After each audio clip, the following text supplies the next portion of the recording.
y te duele hasta el alma. Creo que es el dolor físico más grande que he sentido en mis 25 años. Era horrible porque ya no había ni un día en que yo me sienta bien. Que yo ya no iba a despertar, que ya no podían hacer nada. Yo estuve aplicando para un trasplante de riñón, pero a raíz de la pandemia suspendieron todo. A los 8 años de yo estar en diálisis recibí mi trasplante renal. Lo condenaron a mi hijo a una muerte segura y de más sufrimientos. Que ese paciente, con esos órganos que los podemos tomar, servirán para salvar muchas vidas.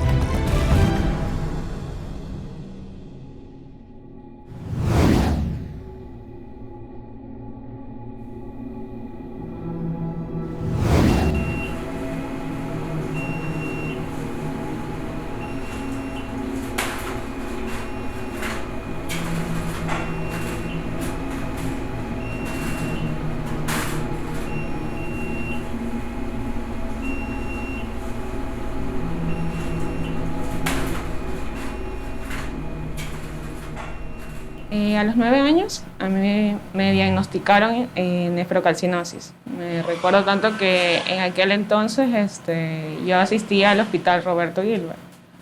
Y pues la verdad, a esa edad yo no le daba mucha importancia. Mi familia sí, porque mi hermano ya mayor había vivido todo ese proceso de complicaciones renales. E incluso ya se hemodializaba para ese entonces. La historia de dolor y coraje de Scarlett Mora se replica en la mayoría de los casi 15.000 pacientes renales que hay en Ecuador. Pero para la familia de Scarlett parecía una historia que se repetía. Carlitos, su hermano mayor, se había convertido ya en una imagen de lucha contra la negligencia médica, tras ser infectado con VIH, junto a otros 20 pacientes con insuficiencia en los riñones en 1995. Carlitos falleció en 2011, cuando estaba a poco de cumplir 25 años. Y siendo aún un adolescente, Scarlett describía un nuevo capítulo para la familia. Comenzó a tener dolores de cabeza muy fuertes e infecciones a las vías urinarias, pero siempre me diagnosticaban el Francisco y Casa, que era una infección a las vías urinarias, me medicaban, pero volvía a repetirse lo mismo, los dolores de cabeza. En muchas ocasiones también sangraba por la nariz de la nada, pero como en aquel entonces yo también era asmática, todo se relacionaba con eso, con el asma, el sangrado por la nariz, de ahí los dolores de cabeza con migrañas, las infecciones urinarias, y ya cuando llegué ahí al Roberto Gilbert es que me diagnosticaron nefrocalcinosis. Dios, ya Carlitos tiene insuficiencia renal, ha padecido mucho. Scarlett tiene su problema de sus ojos, de su visión, y ahora no basta con eso y una enfermedad que también la va a llevar a una insuficiencia renal. Me puse nerviosa, me dolía, porque yo ya había visto padecer a Carlitos. Uno como padre le duele todo lo que le pasa a los hijos. Pero yo ya había visto sufrir a mi hijo, sabía lo que era una insuficiencia renal, a qué lo llevó, a más de la insuficiencia renal. Tenía miedo a las hemodiálisis, yo tenía miedo que Scarlett llegara a hemodiálisis, porque ya con lo que le había pasado a mi hijo, lo que más yo le pedí a Dios es que ella nunca llegue, porque en esos tiempos las hemodiálisis fueron la consecuencia de que lo condenaron a mi hijo a una muerte segura y de más sufrimientos, ¿no? A más de la insuficiencia renal.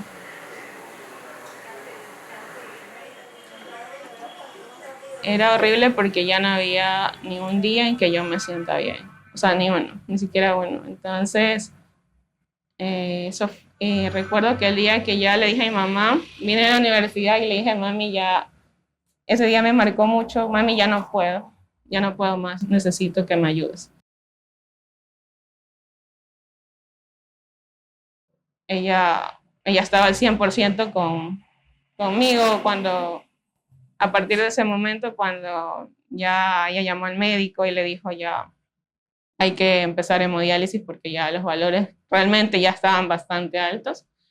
Creo que en ese proceso, cuando empecé a hemodializarme, fue bastante doloroso, porque cuando te colocan un catéter que es como una aguja gigante, y te duele hasta el alma, creo que es el dolor físico más grande que he sentido en mis 25 años.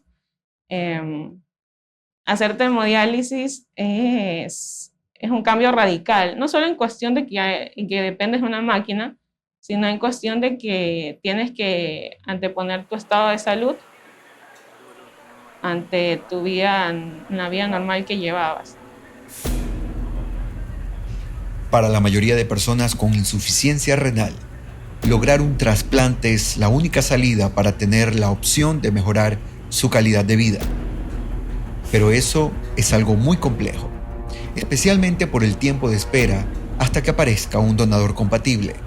Bueno, prácticamente en la primera no me pude hacer pruebas ni nada, pero me sentí mal porque dije, chutica, ya hubo una segunda, y ahora, ¿cuándo volverá a haber otra oportunidad? Yo me puse mal, me acuerdo que a veces me salía de clases y hablaba con una profesora y le decía, no sé, yo me acuerdo tanto que había hablado hasta con el director de carrera, con la pedagoga, le decía tanto Efraín, muy pronto va a llegar mi trasplante y sí quisiera que tomen en cuenta mi caso para no, por mi beca no quería que yo me vaya a quedar de las materias.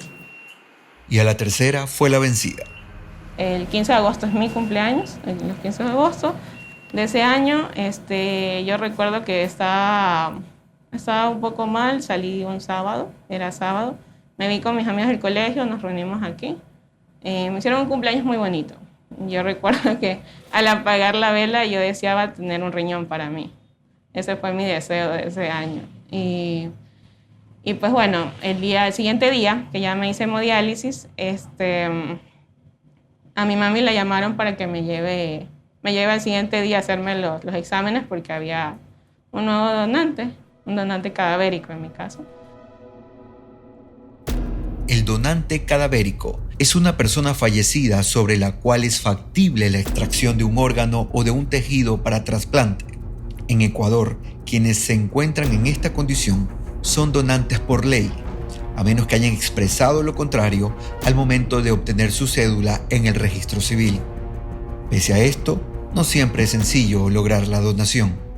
A nosotros nos consta cómo a veces familiares iban a tocar la puerta de los médicos enojados porque habían resectado un órgano de la persona que había fallecido, a pesar de que esa persona había dado su autorización para ser donante. Pero sin embargo a las familias, por eso se hizo una campaña en la que decía, sé donante, pero que la familia lo sepa, porque hay familias que no lo saben. Uno va al registro civil, le dice, quiere donar cuando te pase algo, y uno dice sí, pero en realidad no lo comunica a su familia. Entonces, yo creo que debe de haber esa comunicación, decirles a la familia, mira, yo acabo de hacer esto, y el día que a mí me pase algo, un accidente, algo, si puedo donar todo lo que yo pueda donar, por favor, que nadie se oponga, ¿no?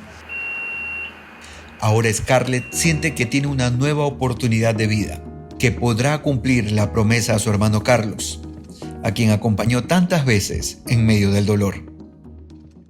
Y me decía, prométeme que a pesar de que estés enferma, seguirás con tus estudios y no los vas a abandonar. Entonces, eso, el apoyo familiar, mis amigos, las personas que me atendieron en mi unidad de hemodiálisis me dio mucha fortaleza para no tanto continuar con mi promesa, sino porque era lo que yo realmente quería, o sea, culminar mis estudios en comunicación, seguir adelante. Ahora anhelo hacer una maestría.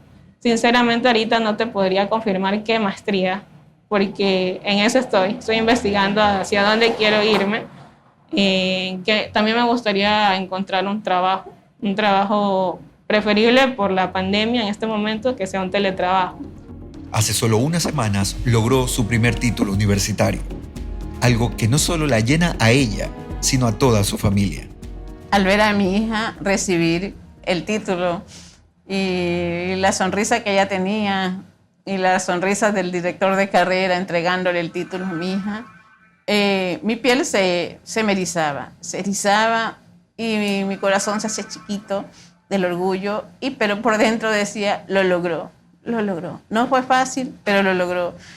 Ese título es gracias a su esfuerzo, gracias a su constancia, gracias a Dios. Sin embargo, no todos tienen este satisfactorio desenlace en Ecuador. Enseguida les contaremos lo complejo que puede resultar alcanzar un trasplante en este país y el porqué de esta realidad.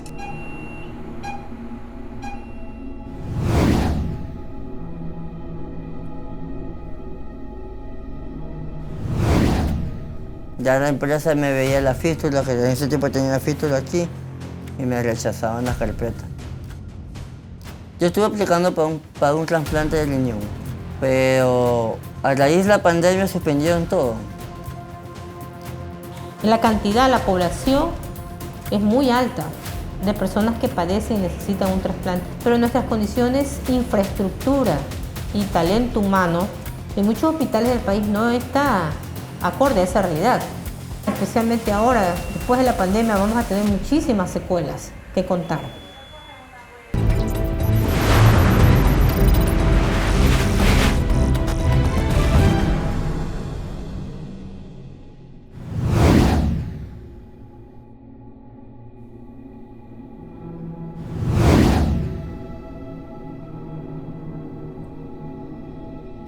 Lo primero que debe quedar claro es que la donación de órganos en Ecuador está regulada por el gobierno, a través de un organismo conocido como el INDOT, el Instituto Nacional de Donación y Trasplante de Órganos, Tejidos y Células. Es posible recibir un órgano de una persona viva solo si es un pariente cercano que tenga la misma línea de consanguinidad o si se trata del cónyuge del paciente. Si no existe compatibilidad entre los candidatos, el enfermo puede hacer el trámite a través de la llamada lista de espera única nacional. Y la nevera ya para el mes de enero, el 2 de enero me amaneció pecho todita. José Chávez es uno de los ecuatorianos que anhela un donante compatible. Yo estuve aplicando para un trasplante de riñón, pero a raíz de la pandemia suspendieron todo. Entonces estamos en espera de volver a cambiar. Yo apliqué por el ministerio, pero a la vez el seguro también está haciendo trasplantes. Entonces me quedé en el seguro con el procedimiento de trasplante, pero justo llegó la pandemia. Porque yo pensaba seguir lo que es enfermería, licenciado en enfermería. Sus riñones empezaron a fallar hace 7 años. Este padre de 3 hijos ahora tiene 40 años y mientras espera, las diálisis son su salvavidas. Yo me hago diálisis 3 veces a la semana, lunes, miércoles y viernes. 4 horas tengo que estar en la máquina. El tratamiento es 4 horas. Cuando a mí me ingresaron, yo a los 3 meses, la empresa me sacó que ya no podía seguir. Entonces, yo en verdad luché 2 años por buscar trabajo igual. De lo que me salía, así sea de limpieza, lo que sea, pero ahí me salió el trabajo. Pero a mí me pedían una referencia personal del jefe de bodega, que no me la quiso dar. Entonces ya no pude ingresar. Y ahí ya se me cerraron las puertas de las empresas. Ya la empresa me veía la fístula, que en ese tiempo tenía la fístula aquí. Ya me veían la fístula y me rechazaban las carpetas. Aquí me hicieron una operación, me cerraron la fístula porque se me hizo como una bola. Como a muchos ecuatorianos, la crisis económica lo golpea casi tan fuerte como la enfermedad. Su esposa tiene trabajos eventuales como empleada doméstica y al menos él logró jubilarse por discapacidad. Y le digo la verdad que apliqué la jubilación, pero a mí me decían que no me iban a jubilar porque yo tenía recién 12 años de aportación. Pero gracias a Dios sí me salió. Aunque es bajo el sueldo, soy honesto, pero... ¿Cuánto recibe de jubilación, José? Yo en verdad recibo Sí, yo mi jubilación es de 140. Bueno, ya tengo años, llego a 150, pero yo hice un préstamo. Un préstamo para mejorar las condiciones de su casa en uno de los sectores populares del sur de Guayaquil. Un crédito que reduce su ingreso mensual a $100. Pero yo sé que es 100, pero más que sea avanzado con algo. Algo que, si yo tengo dicho algo. Si yo fallezco, más que sea, algo tienen los niños donde no lo van a sacar. A mi familia. Ahora vive esperanzado en un trasplante. Dice que retomará el proceso para estar en la lista de espera única nacional, que actualmente tiene a 446 personas registradas, según información oficial. De ese grupo, la mayoría, el 58%, requiere un cambio de córneas. El 40% necesita un nuevo riñón. Y el restante 2%, un cambio de hígado. Según el INDOT, los órganos y tejidos no son asignados por orden de llegada. Se analiza la compatibilidad del donante y de quienes lo requieren. Adicionalmente, se analiza el grupo sanguíneo y la edad. Tienen prioridad los niños y quienes cuya vida esté en un inminente riesgo de muerte. El paciente en espera debe actualizar periódicamente sus exámenes médicos. Esto le ayudará a que permanezca activo y pueda acceder a un órgano o tejido. Adicionalmente, debe mantener el mejor estado de salud posible. En los últimos 5 años, en Ecuador se realizaron 2.916 trasplantes. En promedio, más del 60% corresponde al cambio de córneas, un proceso menos complejo que el trasplante de órganos. Y el 30% de los trasplantes efectuados corresponde a pacientes renales. En los hospitales públicos, la mayor demanda proviene de quienes padecen insuficiencia renal. Que en una unidad de trasplante de los 10 pacientes, 8 son que se trasplantaron renal y apenas 2 de corazón o no sé, de hígado, etc. Pero en realidad no es eso. La cantidad, la población es muy alta de personas que padecen y necesitan un trasplante hepático, que padecen insuficiencia cardíaca y necesitan un trasplante cardíaco. Pero nuestras condiciones, infraestructura y talento humano en muchos hospitales del país no está acorde a esa realidad. Nosotros en el Ecuador, por ejemplo, si hablamos de trasplante cardíaco, tenemos 1 o 2 hospitales en todo el país acreditados. Si hablamos de trasplante de pulmón, un solo hospital. ¿Que si es posible cambiar? Esta especialista tiene una respuesta. No es sencillo porque necesitamos tener médicos que hayan tenido entrenamiento en un programa tan especial como es, por ejemplo, cardíaco, hepático o trasplante de pulmón. Y no tenemos escuela aquí, o sea que lo tenemos que mandar a capacitar afuera. No es un tema tan sencillo.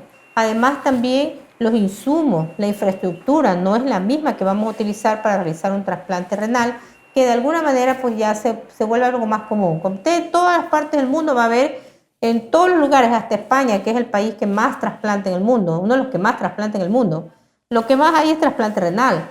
Pero no es porque hayan más enfermos renales, porque sí que hay enfermos cardíacos, sí que hay cirróticos, sí que hay personas que padecen patología pulmonar, especialmente ahora, después de la pandemia, vamos a tener muchísimas secuelas que contar. Y ante esto, se torna urgente trabajar en la concienciación de la población y reforzar los programas de salud preventiva. Bueno, lo más importante es el cambio de estilo de vida. Si nosotros aprendiéramos a tener una salud, pero no solamente la salud de tomarnos un examen, sino de alimentarnos adecuadamente, hacer ejercicios, tener un estilo de vida apropiado, tomar líquidos de manera organizada y más aún si tenemos antecedentes familiares de hipertensión arterial, de diabetes, que sí que son las enfermedades más comunes en dañar especialmente los riñones y también por supuesto generan riesgo cardiovascular. Si nosotros lográramos que la gente, que el mundo entero cambiara desde la juventud, no cuando tenemos 40, 50, 60 años recién nos preocupamos de comer menos sal y estar más acorde con una dieta, no. Todos, desde los niños, al niño no permitirle que esté con tantos azúcares, con tantas grasas, frituras, ¿no?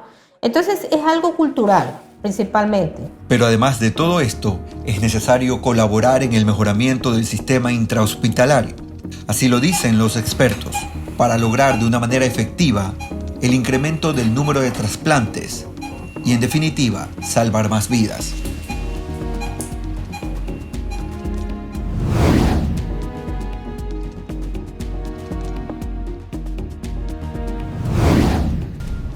Y si hablamos de costos, son costos altos. Yo tenía 11 años cuando me diagnosticaron. Regreso a la clínica y caigo en coma. Sí, yo estuve en coma 3 meses. Que yo ya no iba a despertar, que ya no podían hacer nada. Que ese paciente, con esos órganos que los podemos tomar, servirán para salvar muchas vidas.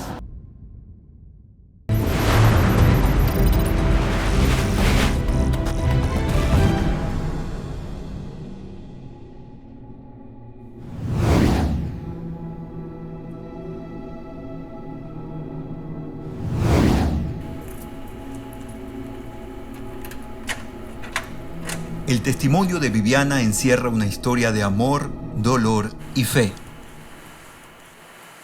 Me llevan al hospital del niño, Francisco Casa Bustamante en ese entonces.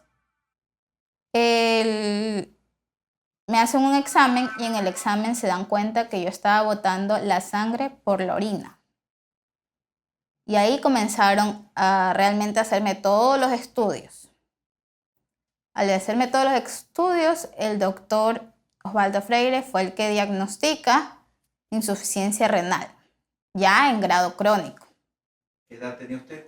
Yo tenía 11 años cuando me diagnosticaron. Y ahí, la oportunidad de ver el amor de una madre, ese que no distingue las consecuencias de los sacrificios. En ese momento mi mamá dijo, no, yo lo voy a donar. Hágame las pruebas a mí. Como madre, a la vez, yo diría que todos deberíamos de donar nuestros órganos para nuestros hijos, ¿no? Porque al momento de que a mí me dijeron que mi hija necesitaba el riñón, yo le dije, por mí no hay problema, yo necesito donarle el riñón y se lo voy a donar, sea el corazón, sea qué sé yo, las córneas, lo que necesite mi hija, para que ella siga viviendo, porque yo no quería que llegara a la hemodiálisis.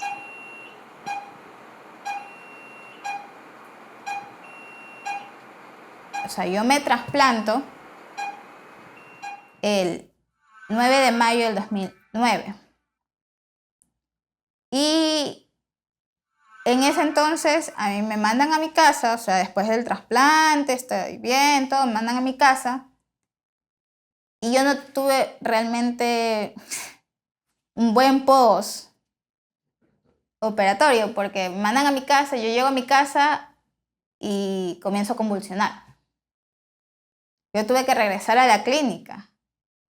Regreso a la clínica y caigo en coma. Sí, yo estuve en coma 3 meses. Realmente la doctora que estaba a cargo de mi caso decía que ya no se podía hacer nada.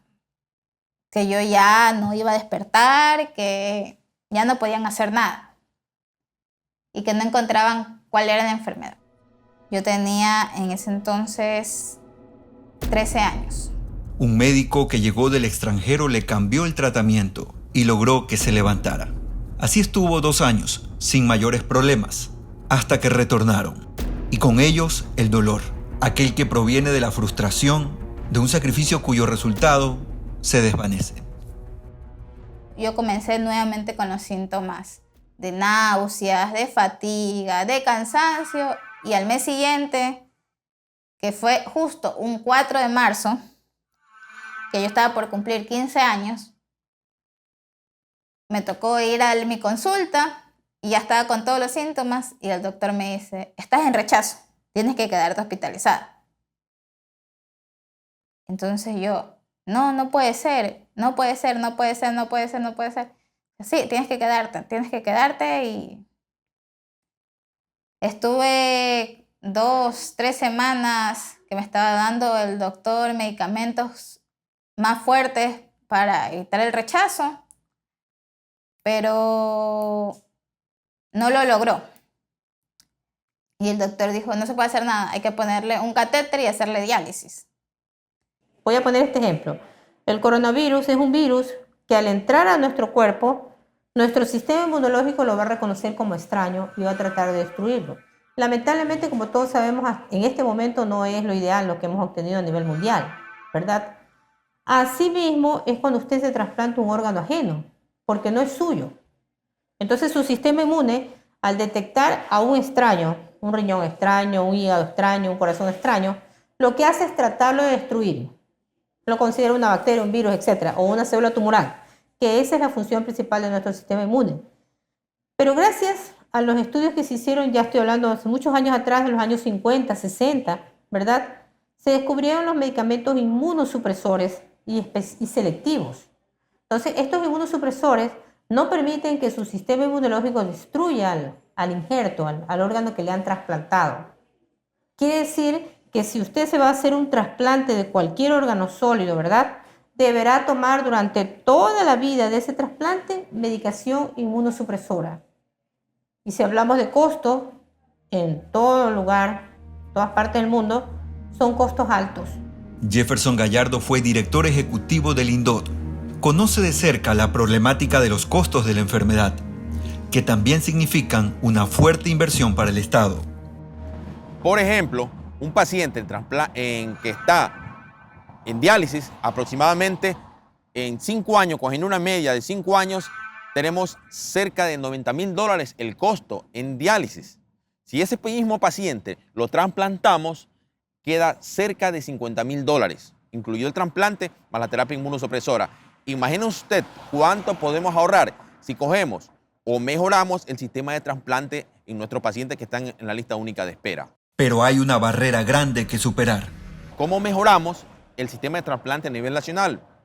Primero, si bien es cierto, existen ya las políticas establecidas como tal, y es ley que toda persona que fallece tiene que ser donante. Si bien es cierto, existe una pared o un tabú en los familiares, es decir, no, a mi paciente no le podemos tomar este órgano, no podemos tomar esto por sus creencias, por muchos limitantes que tienen ellos en cuanto a conocimiento. Podemos fortalecer, ¿qué es lo que hay que hacer? Fortalecer no como política pública, sino fortalecer en ellos que ese paciente, con esos órganos que los podemos tomar, servirán para salvar muchas vidas. Imagínense, si podemos tomar hígado, si podemos tomar riñones, córneas, corazón, ¿cuántas vidas podemos salvar? La madre de Viviana cree que los sacrificios de amor y la fe siempre tienen buenos resultados. Le diría a las muchas personas que, como yo, doné mi riñón, yo seguí viviendo una vida normal. Tengo una hija de 9 años y no es que porque donen un riñón va a terminarse la vida, no. Seguir luchando, seguir adelante. 11 años haciendo diálisis, que sin embargo no han truncado los sueños de Viviana, ni los de su madre. A pesar de todo, de mi trasplante, de lo que me pasó después del trasplante y todo, yo terminé mi colegio cuando tuve que terminarlo. Después me fui a la universidad, seguí mi universidad, terminé mi carrera. ¿Qué carrera? Yo soy licenciada en enfermería. Entonces, me fui a la rural, también me fui a la rural. ¿Dónde le tocó? Me fui a Daule. Sí, entonces yo estuve en Daule haciendo mi rural y actualmente tengo un trabajo muy bueno, la verdad, no me quejo. Sí, también me casé, este mes me casé. Elías Cedeño es su esposo. Se conocieron en los pasillos de una casa de salud. Cuando yo me enamoré de ella, primero no sabía, ¿no? Me enamoré como cualquier otra persona. Vi a una mujer guapa, una mujer inteligente y me enamoré de ella. Y bueno, comencé a cortejarla, un día la invité a salir y ahí fue donde ella me confesó lo que estaba sucediendo, ¿no? La enfermedad de ella, y yo le dije, bueno, ¿cuál es el problema? O sea, así como te pasa a ti ahora, me pudo haber pasado a mí y no es ningún impedimento para que yo pueda amar a alguien, ni para que me ame a alguien. Entonces, aparte, yo he visto gente que tiene todas sus capacidades al 100% y no tiene ni la mitad de logros que ella. Entonces yo creo que discapacidad no es solamente una condición médica lo que ella padece. Este joven médico alimenta a diario sus sueños junto a Viviana. Una familia, ¿no? Un hogar. Esperemos que en algún momento llegue un niño, si se puede, si su condición lo permite, y si no, bueno, poder vivir juntos, tener una compañía, ¿no? Una compañera, poder salir, poder viajar, poder hacer todo aquello que uno planea hacer en su vida con la persona que uno ama. Construir un hogar. Gracias a Dios nos dieron la oportunidad de, a través de un préstamo, de conseguir nuestra casa, y bueno, creo que fue un gran comienzo y bueno, es algo maravilloso poder compartir ese primer logro con ella. Y así se escribe hasta ahora una historia de amor, dolor, pero sobre todo de fe.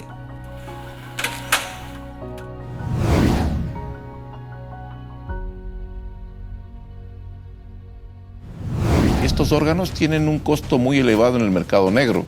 Las personas secuestradas en otros países, las estadísticas dicen claramente que pueden ser utilizadas en tráfico de órganos. Debe existir áreas específicas de soporte vital necesario para que ese paciente con muerte encefálica pueda llegar al equipo a tomar los órganos que se necesitan. A los 8 años de yo estar en diálisis recibí mi trasplante renal.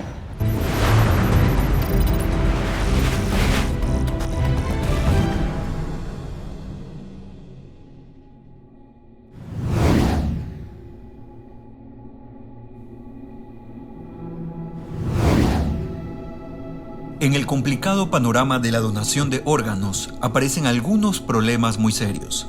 Entre esos, sigilosamente se cuenta un delito, el tráfico de órganos.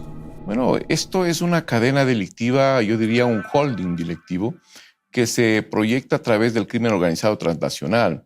Gran parte de las desapariciones que se dan en los diferentes países latinoamericanos, no digo que en su totalidad, pero una buena parte de ellos pues son utilizados por estas mafias, porque son estructuras mafiosas que utilizan a estas personas que han sido secuestradas, robadas, para traficar órganos. Que hay gente dispuesta a pagar por obtener aquello que le permitiría seguir viviendo. Bueno, un órgano tiene un precio equivalente más o menos dependiendo qué tipo de órgano, pero tiene un precio equivalente a, yo que sé, unos 2, 3, 4 o 5 kilos de cocaína. Más o menos estamos hablando de un órgano en unos $20,000, $30,000 en el mercado negro. Hasta el cierre de esta emisión, las autoridades policiales no se habían referido a este tema. En Ecuador es necesario investigar a profundidad la situación, dice este experto en seguridad ciudadana. No hay información concreta de esta situación, pero de lo que hemos podido observar en otros países, la gran mayoría de este tipo de actividades se realiza en base al secuestro, captura de jóvenes, niños o a veces personas mayores que logran primero ubicar el objetivo, logran ver qué tipo de sangre para hacer el tema de compaginidad, y luego de esto, a pedido, pues van realizando primero el secuestro, luego posteriormente trasladarán a una clínica bajo la contratación de un médico que trabaja para esta organización delictiva, de tal manera que procedan a hacer la extracción del órgano. Algunas de estas personas posteriormente a esto son abandonadas, otras fallecen, pero ese es el tipo de actividad delincuencial que no solo es en toda la región, todo el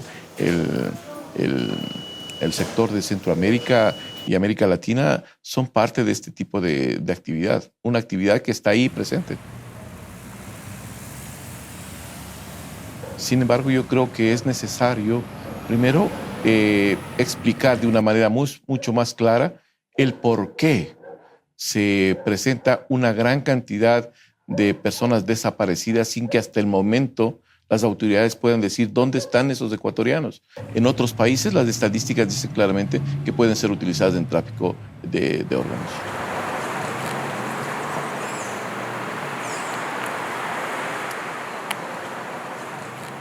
A mí me detectaron a los 8 años. En ese tiempo ya iba a recibir mi primera diálisis, pero con unos tratamientos lograron que mis riñones respondan y me mantuve en tratamiento hasta la edad de casi 16 años, que volvió a presentarse mi problema renal. A la edad de 17 años entré a mi primera diálisis y sí fue muy duro porque era una adolescente, estaba en el colegio, tuve que dejar a mis amigos, tuve que dejar colegio y más que nada aceptar vivir con una enfermedad y vivir dependiente de una máquina. Yesenia puede hablar de otra de las dificultades, la discriminación. Yo decido no mostrar mi rostro específicamente por la intolerancia de las personas, porque hay personas que no se sensibilizan con la situación de otra persona. Entonces me ha tocado recibir a veces malas caras de personas que me han visto las cicatrices o que saben que soy dependiente de una máquina. Entonces prefiero que mi rostro no se muestre porque no quiero que la gente me vea de manera diferente. A muchos pacientes se les genera un dolor emocional que agrava el dolor físico que ya enfrentan. Cuando me dijeron de que podía aspirar a un trasplante renal, porque cuando yo ingresé a diálisis no había ninguna de estas oportunidades. Pero cuando yo ya estuve casi los 4 años, me dijeron que se había abierto estas nuevas oportunidades. Entonces consulté qué es lo que tenía que hacer, me mandaron al Hospital Guayaquil y me dijeron que tenía que hacer una serie de papeleos para que el gobierno me apruebe. Y luego de eso me aprobaron y me derivaron a Luis Bernaza. En el Luis Bernaza me dieron las citas para hacerme los chequeos pertinentes porque nos hacen exámenes de todo. Y luego de eso completé mi carpeta al cabo de un año. Me mantuve siempre en exámenes, revisiones, inyecciones. Y después de que mi carpeta estuvo completa, me pasaron a una lista de espera y yo sí esperé 4 años más. A los 8 años de yo estar en diálisis, recibí mi trasplante renal. Pero no todos acceden a las medicinas que requieren, lo que complica el estado de salud de los pacientes. Tienen un costo muy alto. Nosotros, después del trasplante, nos hacemos dependiente de medicamentos para que el cuerpo no rechace el órgano. Entonces nos mantienen con inmunodepresores. Son pastillas para mantener las defensas bajas.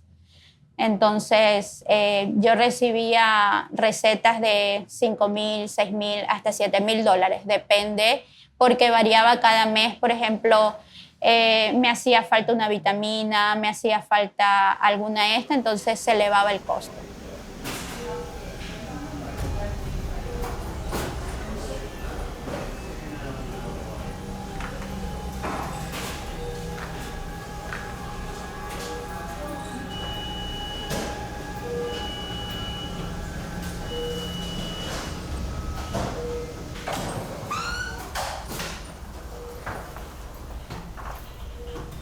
Pese a sus deseos, el órgano que Yesenia recibió no funcionó mucho tiempo y lamentablemente volvió a diálisis. En la lista de contratiempos también sobresale la falta de infraestructura. De eso puede hablar Jorge Armijos, es un médico especialista en trasplante de huesos. ¿Cuál es el más importante de los problemas relacionados con el tema de la cirugía de trasplantes de huesos? La respuesta es muy simple: la disponibilidad de bancos de tejidos en el país. Esto es una situación que años atrás la hacíamos de manera individual, por iniciativa personal, cuando no existían los reglamentos de la donación de órganos en el país y teníamos que arreglárnoslas con nuestros pacientes o importando de fuera del país especímenes o piezas óseas para el tratamiento de los tumores. Y después, con la implementación de un banco de huesos que tuvimos en el Hospital de Solca y que funcionó para nuestro consumo interno durante algún tiempo. Me refiero a disponibilidad como causa principal del déficit que existe en la consecución de injertos masivos para salvataje de miembros en pacientes con enfermedades tumorales primarias o secundarias de los huesos. Y en el caso de las piezas óseas, la necesidad es mayor. A diferencia de lo que es la cirugía de trasplantes de órganos, en los que se requieren factores de compatibilidad, en el hueso no existe esa eventualidad, pero siendo el hueso una parte estructural, requiere que la parte que es donada sea anatómicamente igual en tamaños a la parte receptora, porque si no usted pone dos elementos en una articulación que no son congruentes entre sí. Entonces, ese detalle hace necesario el hecho de que en un banco de tejidos no exista uno o dos especímenes de cada parte del cuerpo. Deben existir muchos especímenes que son comparados con el paciente receptor para conseguir el hueso que más se le aproxime en tamaño y en características para que la función de ese hueso que es colocado en un receptor se cumpla y le permita al paciente la restauración de la movilidad articular, por ejemplo, cuando se trata de lesiones muy grandes de tipo tumoral que involucran a la articulación de ese paciente. Que hay posibilidades de mejorar el panorama en el país, sugiere Jefferson Gallardo, pero se requiere de recursos. A nivel intrahospitalario nuestro, hablo de nuestros hospitales aquí en el Ecuador, debe existir, estoy seguro que si no existe ahora ya están en ese plano, trabajando o en ese escenario, áreas específicas de cuidados especiales con máquinas de soporte vital necesario para que ese paciente con muerte encefálica pueda llegar al equipo especializado multidisciplinario a tomar los órganos que se necesitan o que son, o en este caso, que son aptos para poder trasplantar a nuestros pacientes. De existir eso, se va a incrementar la tasa por millón de habitantes en nuestro país y por ende, obviamente, los trasplantes, ahorrando costos al Estado. Un nuevo gobierno está por comenzar y en muchos pacientes se anida la esperanza de mejores oportunidades para extender sus días y su calidad de vida.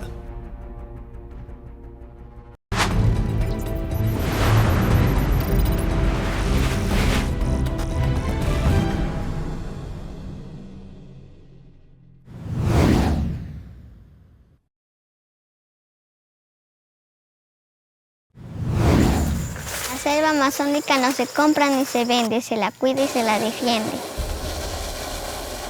En la realidad, como yo quisiera que sin este mechero fuera más bonito la vida. Los mecheros pasan prendidos las 24 horas del día. Quemamos mecheros y piscinas de crudo y de gas como no tienen idea. Tenemos el agua de los ríos que está contaminada. Tenemos el agua vertiente que está contaminada, el agua subterráneamente contaminada. ¿Qué le queda a la población? El agua lluvia muchas veces. Pero esa agua lluvia se contamina con los mecheros. O sea, no nos queda un agua de calidad aquí en la zona para el consumo humano ni para los cultivos. No estamos pidiendo que se pare la actividad petrolera. Lo que estamos pidiendo es que se utilice la verdadera tecnología de punta, que sí la hay. Consideren a estas dos provincias de Sucumbíos y Orellana como realmente parte del Ecuador, o sea, no como el patio trasero del Ecuador,